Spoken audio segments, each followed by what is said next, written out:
Bab 24. Klinik servis tampan suamiku. Setelah melakukan presentasi tepat di depan Tuan Muda Miguel, Zola pun kembali ke kubikelnya. Namun sebelum sempat Zola mendudukkan bokongnya di kursinya, ada beberapa gadis yang datang memberondong dirinya dengan berbagai pertanyaan membuat Zola mengerutkan keningnya. "Zola, apa hubunganmu dengan asisten Giri?" tanya salah seorang karyawan wanita Sopalova. "Asisten Giri? Tidak ada. Mengapa kalian sampai berpikiran ke situ? Kami bahkan tidak dekat sama sekali," ujar Zola jujur. Dia sendiri bingung dengan pertanyaan orang-orang ini. "Halah, tidak usah berbohong kau Zola. Lihat saja bagaimana asisten Giri membelamu saat kau berseteru dengan Clara.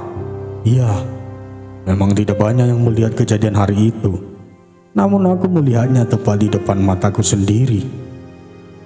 Kalian tahu, padahal Zola bersalah yang mendorong tubuh Clara hingga terjatuh, tapi bukannya ia dihukum. Justru asisten Giri mendatangi Clara dan mengancamnya agar tidak mengganggu Zola lagi." "Hah?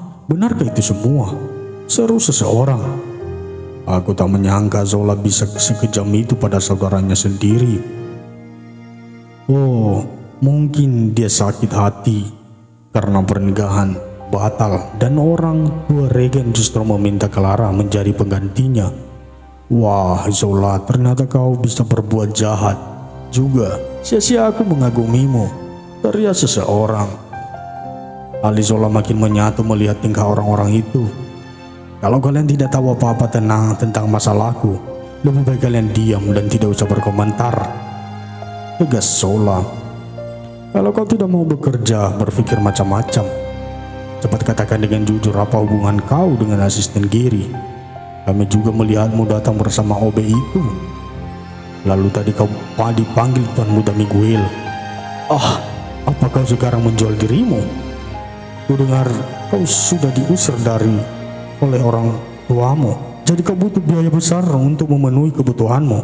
Benarkan perkataanku?" "Cukup, tutup mulut kalian. Kalian jangan bicara sembarangan tentang Zola. Dia tidak seperti itu," bentak Kira.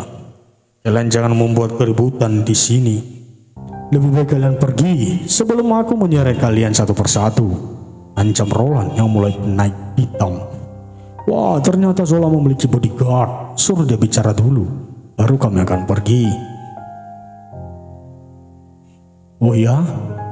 Kalian tahu, tempo hari aku melihat Zola keluar dari gudang kosong di basement dengan OB ganteng itu. Dia keluar dengan penampilan yang berantakan dan rambut acak-acakan. Kalian pasti tahu kan apa yang aku pikirkan?" ujar seseorang yang baru datang sambil tersenyum mengejek. "Wah, kasihan. Makanya jangan berhubungan sama OB. Duitnya ndak banyak. Mana sanggup dia sewa hotel. Jadi mainnya di gudang kosong yang kotor dan bau." Ejek orang-orang itu, lalu mereka tertawa tergelak. "Sudah puas kalian tertawanya? Sudah puas kalian menghina dan merendahkanku? Seperti kalian manusia suci yang hebat saja.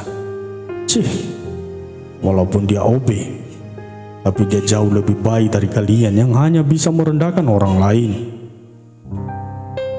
Aku tahu kalian itu teman-teman Clara, bukan? Kalian pasti sifat kalian tidak beda jauh darinya. Semoga saja kalian tidak merasakan seperti yang aku alami. Karena kalau kalian mengalami, aku yakin kalian akan lebih memilih bunuh diri. Aku yakin kedatangan kalian ke sini pasti karena ada yang memerintahkan, bukan? Kalau iya, katakan padanya. Kalau ia berani, hadapi aku, bukannya menggunakan orang lain sebagai pion," sinis Zola dengan tatapan tajamnya. Tak ada gentar sedikit pun di mata Zola. "Apa yang terjadi di sini?" tegas suara seseorang terdengar mengudara di ruang kubikel Zola. Semua orang di sana seketika terpaku di tempatnya, ingin berlari. namun mereka takut akan akibatnya. Aku tanya sekali lagi, apa yang terjadi di sini sudah membuat keributannya? Suara itu kembali menggema membuat semua orang di sana tertunduk dengan tubuh bergetar. Maafkan kami Tuan Muda Miguel, maafkan kami Asisten Gary, kami tidak membuat keributan.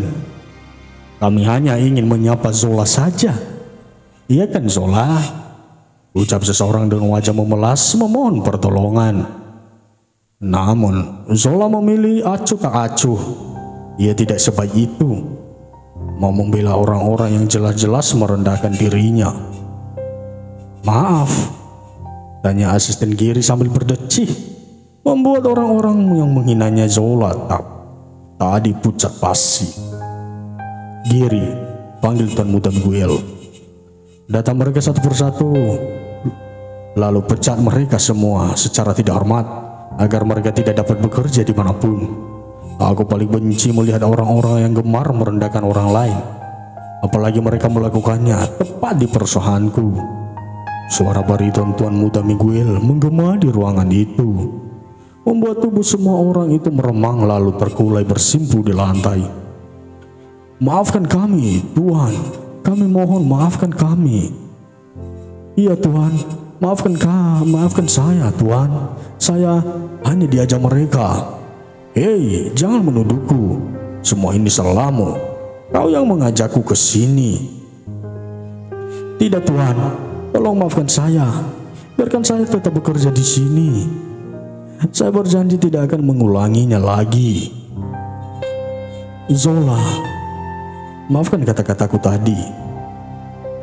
Saya hanya diajak mereka untuk mengganggumu. Zola, tolong kami mohon Tuan maafkan kami. Berikan kami kesempatan kedua.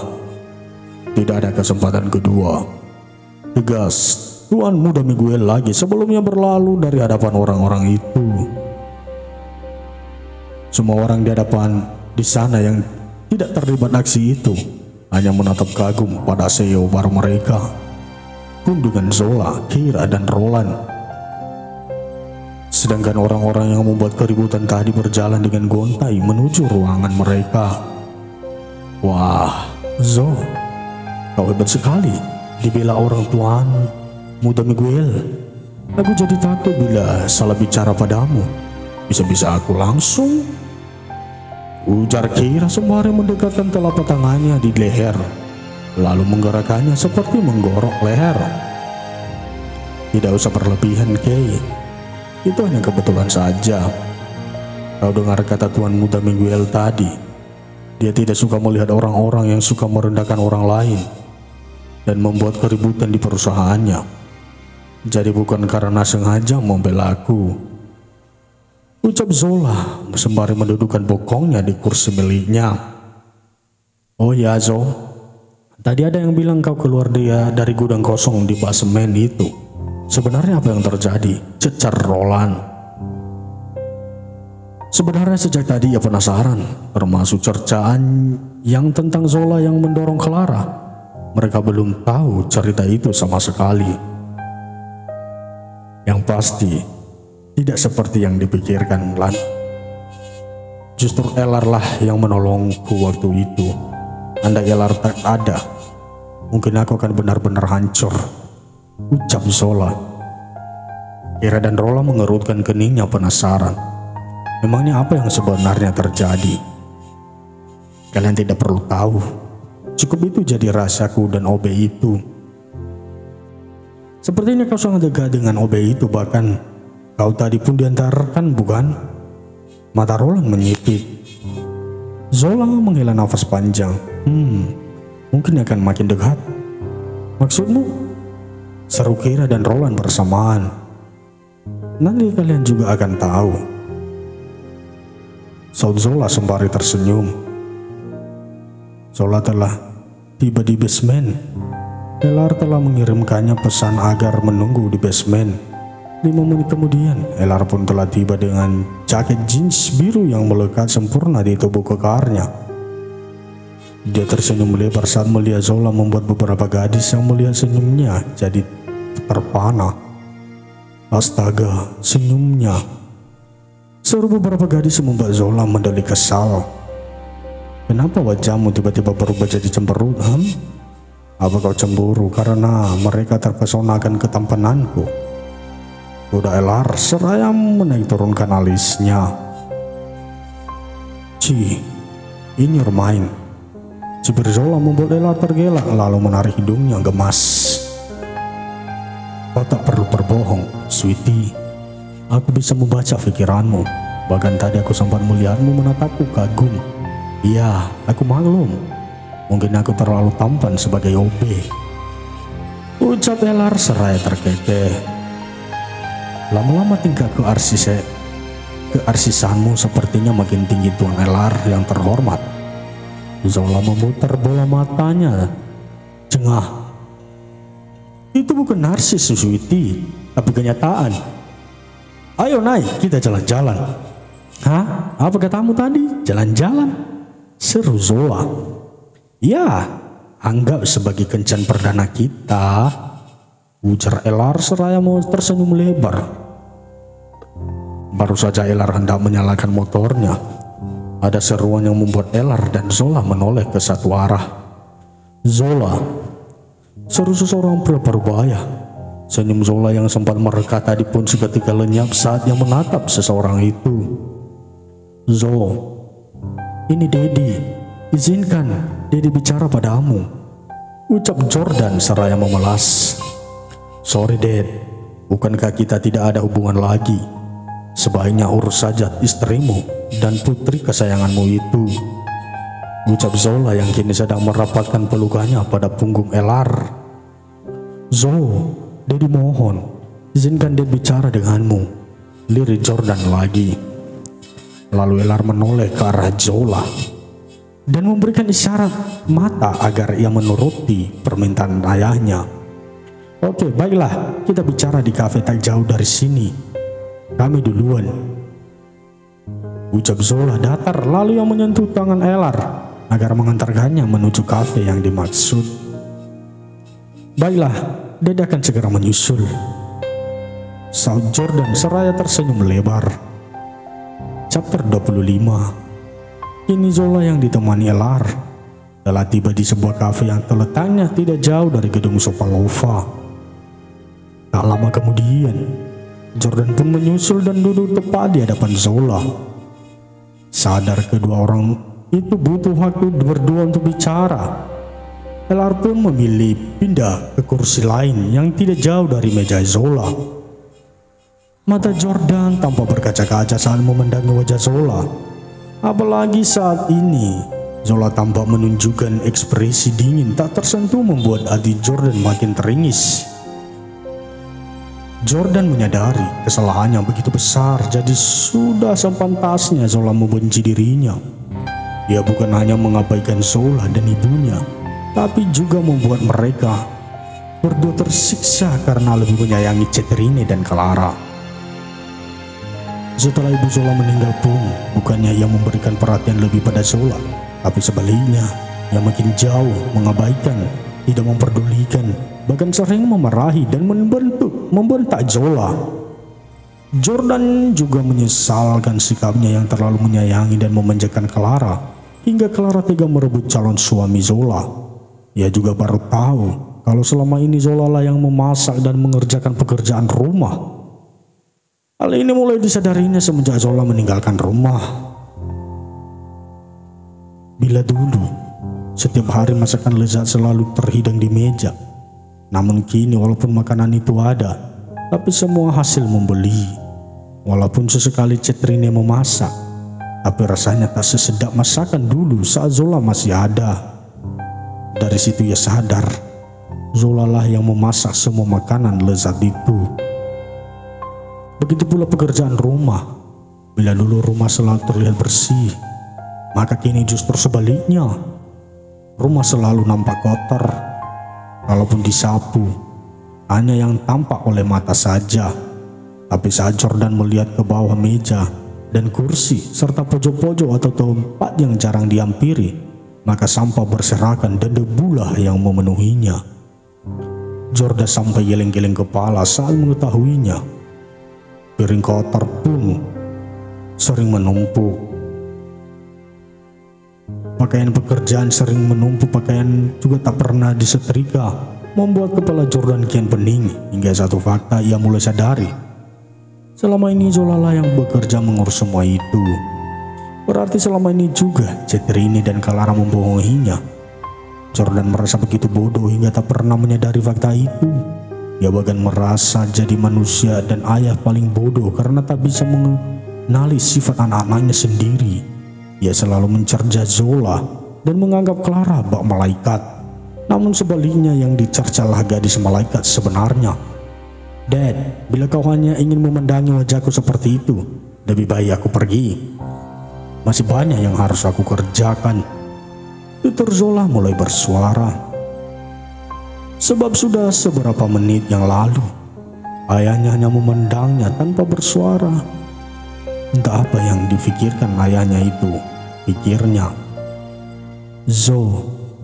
Jordan mengangkat tangannya hendak menggenggam tangan Zola yang ada di atas meja. Namun secepat mungkin Zola menarik tangannya hingga tangan Jordan menggantung di udara. Jordan paham, pasti Zola sudah sangat kecewa dan membenci dirinya. Maafkan Daddy, ucap Jordan yang mulai bersuara. Namun Zola tak bergeming. Bagai robot, ia hanya memandang kosong Jordan. Jordan menarik nafas berat dan kembali bersuara. Daddy sadari kesalahan Daddy begitu besar padamu dan Mami. Bahkan setelah Mami pergi pun, Daddy bukannya memberikan perhatian lebih padamu dan lebih menyayangimu. Tapi Daddy justru makin menjauh dan tak memperdulikan keberadaanmu. Daddy sangat menyesal, Daddy salah. Daddy mohon, maafin Daddy, ucap Jordan dengan suara serak dan mata berkaca-kaca. Namun hal tersebut tak menggerakkan hati Zola sedikit pun. Mungkin hatinya sudah terlanjur beku akan kasih sayang Jordan yang telah hilang bertahun-tahun yang lalu.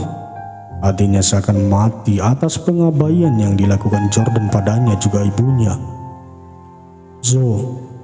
Daddy mohon bersuaralah, bicaralah, makilah Daddy, marahlah pada Daddy. Daddy tidak mengapa, tapi jangan diam seperti ini. Kau tahu semenjak kepergianmu, Daddy kesepian. Daddy merindukanmu, Daddy juga merindukan masakanmu. Kau tahu, hanya masakanmu yang cocok di lidah Daddy, ujar Jordan dengan mata yang sudah memerah. Zola tersenyum sinis dengan sebelah sudut bibir yang terangkat. Oh ya, bukannya yang memasak itu istri dan anak kesayanganmu itu? Ketus Zola. Elar yang duduk tak begitu jauh pun terkejut mendengar setiap kata yang keluar dari mulut Jordan. Ia juga terkejut. Baru kali ini ia mendengarkan suara ketus seorang Zola. Mungkin karena luka hati yang begitu mendalam lah yang membuatnya menjadi berkeras hati. Elar memang sudah mengetahui garis besar kehidupan Zola, namun ia tidak menyangka kehidupan bahkan lebih pelik dari bayangannya. Elar pun paham akan perasaan Zola. Mungkin bila itu terjadi pada dirinya, ia juga akan seperti itu. Elar mengucapkan syukur dalam hati karena kehidupannya yang begitu sempurna. Orang tuanya lengkap dan begitu menyayanginya. Elar berjanji dalam hati bila Zola mau menjadi istrinya, maka ia akan memberikan semua rasa cintanya hanya pada Zola dan ia akan melimpahkan kebahagiaan tak terkira pada gadisnya itu. Maafkan Daddy, sebab Daddy baru menyadari semuanya. Maafkan Daddymu yang bodoh ini karena baru menyadari fakta yang sebenarnya. Sudah bicaranya, sarkas Zola membuat Jordan tertegun. Maaf, saya harus pergi sekarang sebab calon suami saya sudah menunggu, ucap Zola sembari berdiri, membuat Jordan makin terhenyak. Bukan hanya karena Zola tidak menganggap permintaan maafnya, tapi juga kata-kata Zola yang menyebutkan calon suami. Daddy minta maaf. Kenapa kau tak menganggap sepatah kata pun? Karena kata maaf itu telah terlambat. ucap Zola datar. Zo, kau akan menikah dengan pria tadi. Siapa dia, Zo? Jangan menikahi pria sembarangan. Dad tidak mau kau disakiti lagi, ucap Jordan dengan nada sedikit meninggi, membuat beberapa pasang mata melirik ke arahnya. Uncle tak perlu khawatir. Aku bukan lelaki brengsek yang gemar mempermainkan wanita. Aku serius pada Zola dan aku benar-benar mencintainya. Uncle tenang saja. Aku berjanji akan membahagiakan Zola dengan caraku. Bahkan bila Zola meminta nyawaku pun, aku bersedia. Uncle bisa pegang janjiku. Tegas Ellar yang kini telah berdiri tepat di samping Zola membuat Zola mendongakkan wajahnya menatap maning mata Ellar. Dapat Zola lihat kesungguhan terpancar dari dalam mata itu. Ayo El, kita pergi, ajak Zola seraya menarik tangan Ellar menjauh dari Jordan yang kini sedang mematung di tempatnya. Kini Ellar tengah melajukan motornya dengan kecepatan normal.